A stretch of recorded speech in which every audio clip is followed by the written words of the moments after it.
2 নম্বর হলো হজের মধ্যে দম ওয়াজিব হয় কখন? দম বলতে কোরবানি আমাদের ভাষায় বলা হয়, শরীয়তের ভাষায় এটাকে দম বলা হয়।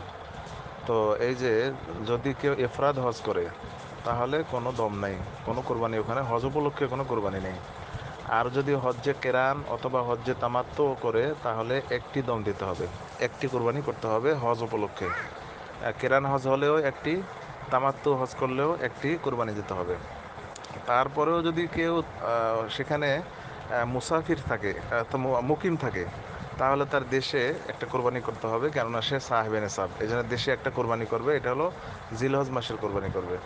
আর হজ উপলক্ষে একটি কোরবানি, কেরান হোক আর তামাত্ম হোক, একটি কোরবানি করবে। আর সে যদি টাকাওয়ালা হয়, সম্পদশালী হয়, তাহলে দেশে জিলহজের কোরবানি একটা দেশে করবে, ওখানেও করলে অসুবিধা নেই, দেশে করলেও সমস্যা নেই এই কোরবানিটা। আর কেরান বা তামাত্তুর যে দমটা, যে কোরবানিটা, এটা ওখানে হেরেমের ভেতরেই করতে হবে।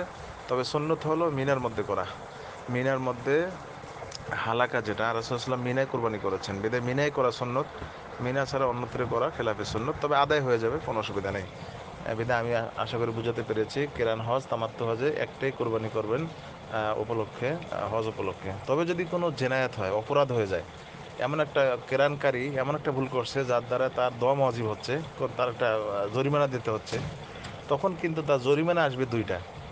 হ্যাঁ, কেরানকারী যদি কোনো জরিমানার তার উপর অজীব হয় তাহলে তার জরিমানা দুইটা দিতে হবে, একটা ওমরার জরিমানা, একটা হজের জরিমানা। কিন্তু কোনো অপরাধ না করলে তো কোনো দিতে হবে না। কিন্তু কেরানের দম বা কুরবানি হলো একটাই, তামাত্তুর কুরবানি বা দম হলো একটাই।